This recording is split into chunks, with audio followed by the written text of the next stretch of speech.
You know that moment when people who've spent years looking down on you suddenly realize they were wrong? That shocked silence when their entire perception of you shatters? Yeah, I got to experience that 3 weeks ago. And it was even better than I imagined. My name's Elena, I'm 36 years old, and for most of my life, I've been the family disappointment. The black sheep, the one who never lived up to her potential. The cousin who made all the wrong choices while everyone else succeeded. At least, that's what my family thought. Turns out, I was just playing a different game. One they didn't even know existed until it was too late to join. Let me take you back to where this all started. I grew up in a family that worshipped traditional success. Good grades, prestigious colleges, corporate jobs with impressive titles. That was the path. The only path, according to my parents and extended family.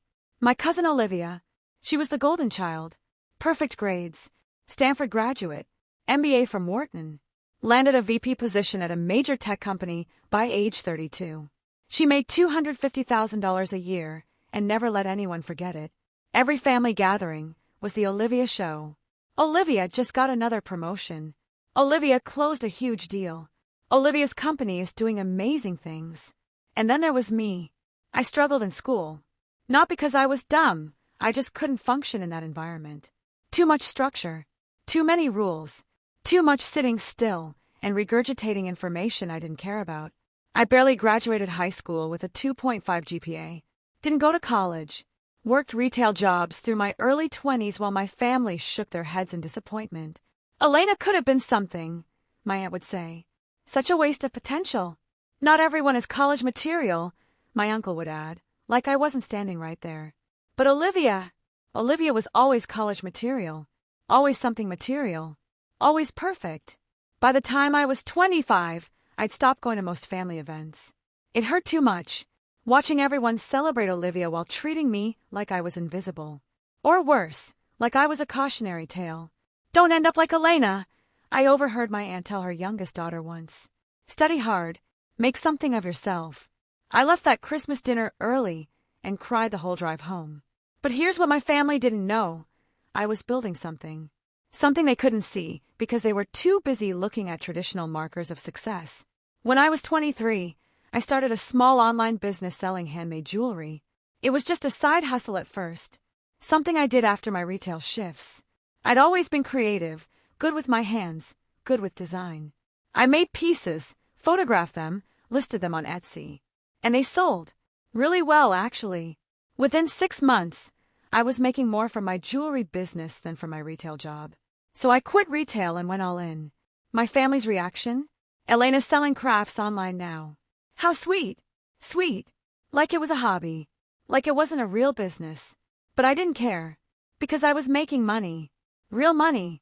And I was happy doing it. By 26, I was pulling in $80,000 a year.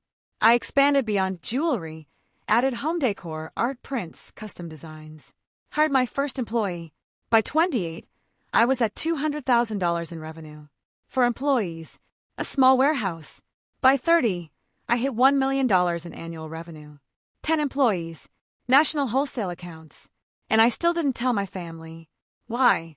Because I was tired of being judged. Every time I tried to share my success, it got dismissed.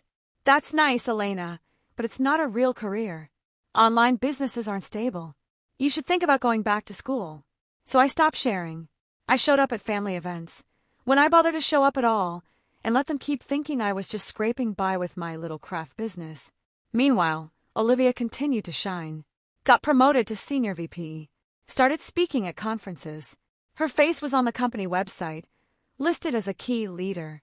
My parents would show me articles about her. Look at what Olivia's doing. Isn't it impressive? Very impressive, I'd say, sipping my wine, knowing my business revenue was now triple her salary. But they didn't know that. They didn't ask. Then 2 years ago, something interesting happened. Olivia's company, TechVantage Solutions, reached out to my company about a partnership. They wanted to feature our products in their corporate gifting program. Exclusive designs for their executive team and major clients. It was a huge opportunity. Potential for $500,000 in annual revenue just from this one contract. I took the meeting with their procurement team. Signed the contract. Never mentioned to anyone that my cousin worked there. Why would I? She was in sales and strategy. Completely different department. The chances of her even knowing about a vendor partnership were slim. Or so I thought. Fast forward to 3 weeks ago. My grandmother's 80th birthday. Big family party. Everyone was there, including Olivia and her husband. I almost didn't go. I hate these gatherings. But it was Grandma's 80th, and I loved her. So I showed up. I walked in wearing a nice dress. Designer, actually, because I could afford it now. Carrying an expensive bottle of champagne as a gift. My aunt spotted me first. "Elena! You came. We weren't sure you'd make it." Translation, we assumed you were too busy with your little craft business. "Wouldn't miss Grandma's birthday," I said, smiling. I made my rounds. Hugged relatives. Made small talk. Tried to blend into the background like I usually did. Then Olivia arrived. She made an entrance, of course. New designer outfit. Fresh highlights. Talking loudly about her latest work trip to Singapore. Everyone gathered around her. My parents. My aunts and uncles. Cousins. All wanting to hear about Olivia's important life. "The VP role is amazing," she was saying. "We just closed a partnership with this luxury boutique brand. They're going to supply custom gifts for our executive program. Really elevated stuff." I was part of the team that evaluated vendors. I froze. She was talking about MY Company. "What's the company called?" someone asked. "Luna and Company," Olivia said. "Small operation, but their products are gorgeous. Very artisanal. They're perfect for what we need." Luna and Company. My company. The one I'd built from nothing. My heart was pounding. She had no idea. No idea that the small operation she was casually describing was mine. "That's wonderful, Olivia," my mother said. "You have such good taste." "Well, I didn't make the final decision," Olivia demurred. "But I did give input on the vendor selection. I told them Luna and Company had the right aesthetic. She didn't give input. She wasn't even in the meetings. But I didn't correct her. "Not yet." "Okay, pause. I need to know what you would do here. Drop a comment and tell me, would you speak up now or wait? And where in the world are you watching from?" This is about to get good. Dinner was served. We all sat at a long table. I ended up near the middle, Olivia near the head by my grandmother. The conversation continued. Work. Success. Achievements. My uncle turned to me. "And Elena, what are you up to these days? Still doing your online shop?" "Still doing it," I said neutrally. "That's nice. It's good to have hobbies." He said it kindly, but it stung anyway. "It's actually my full-time business," I said. "Has been for over a decade." "Oh, well, that's good. As long as you're getting by." Getting by. Like I was barely surviving. Olivia chimed in from down the table. "You know, Elena, if you ever want to grow your business, you should look into corporate partnerships. That's where the real money is. Companies like mine are always looking for vendors." I took a sip of water. "Is that right?" "Absolutely. We just signed this amazing vendor for our executive gifting program. They're going to make a fortune off our contract. You should try to get in with companies like TechVantage. It could really help your little business." My little business, that she was literally contracting with, that she had no idea was mine. "What's the vendor's name again?" I asked innocently. "Luna and Company. They do really beautiful work. Handmade items, custom designs. Super boutique." "Sounds familiar," I said. My aunt jumped in. "Elena, you should reach out to them. Maybe you could collaborate or learn from them." "Olivia, could you make an introduction?" Olivia waved her hand. "I don't actually know the owner personally. The procurement team handles all that. But I'm sure Elena could find their contact info online." I smiled. "Actually, I don't need to look them up." "Oh, you've heard of them?" "You could say that." Something in my tone made a few people look over. "I'm the owner," I said clearly. "Luna and Company is my company. Has been for 13 years. The table went silent. Olivia's fork stopped halfway to her mouth. "What?" "Luna and Company. The small operation you were just describing. That's mine. I founded it. I own it. The contract your company signed 3 months ago, that was with me." You could hear a pin drop. That's not possible," Olivia stammered. "Luna and Company is a major vendor. They have a huge operation. 52 employees now, actually. We're based in a 15,000 square foot facility. We do about $8 million in annual revenue. Your contract is worth roughly $600,000 a year to us, so thank you for that. My mother's mouth was open. My aunt looked confused.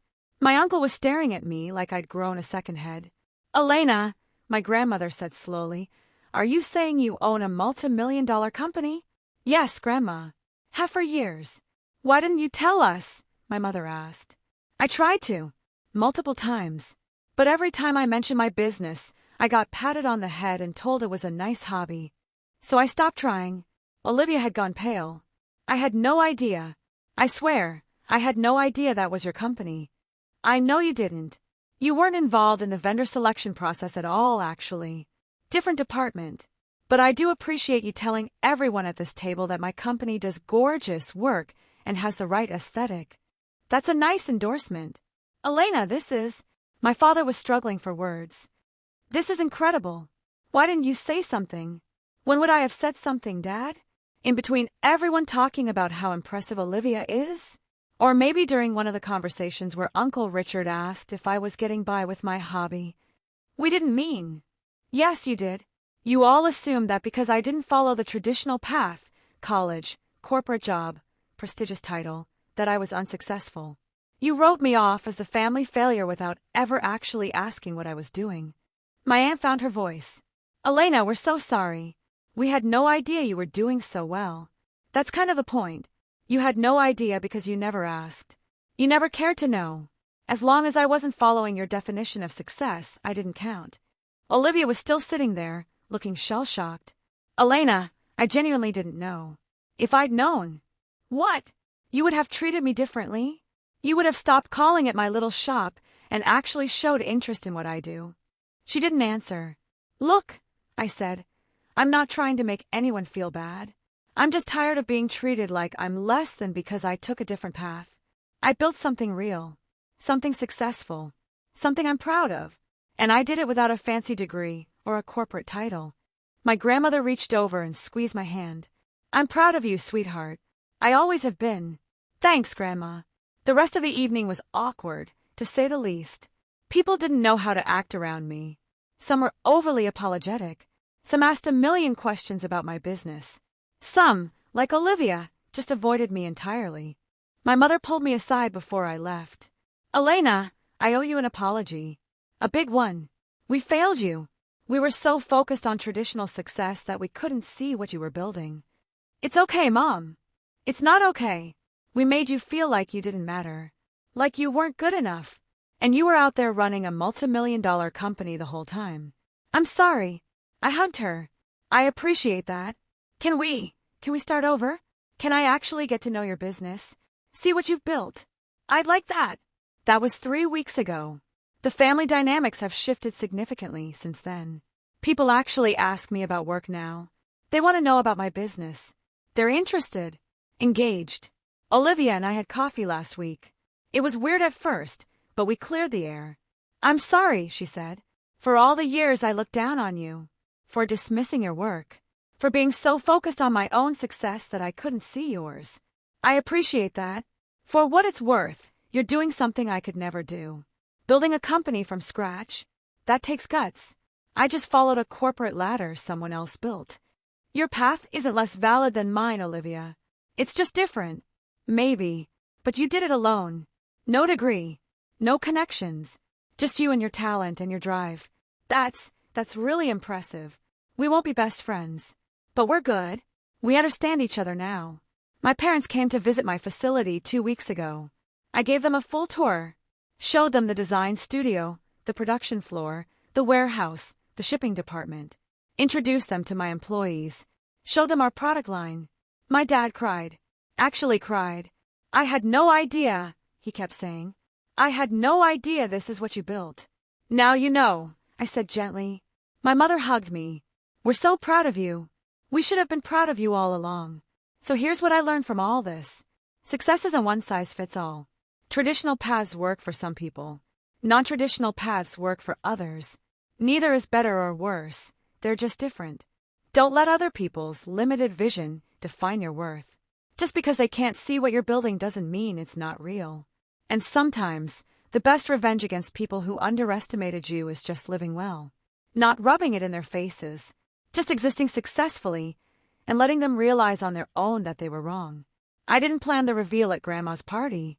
I didn't scheme to embarrass Olivia or prove my family wrong. It just happened. But I won't lie, watching everyone's faces when they realized the small operation Olivia was praising was actually my multi-million-dollar company, that was pretty satisfying. They called me a failure for years, the cousin who never lived up to her potential, the one who worked retail and sold crafts online, the cautionary tale. And then they found out I owned the company their golden child worked for. The company she was bragging about partnering with. The company she called really elevated and perfect. My company. I'm Elena. I'm 36 years old. I'm a high school graduate with no college degree who built an $8 million business from scratch. And I'm nobody's failure. Not anymore. Not ever again.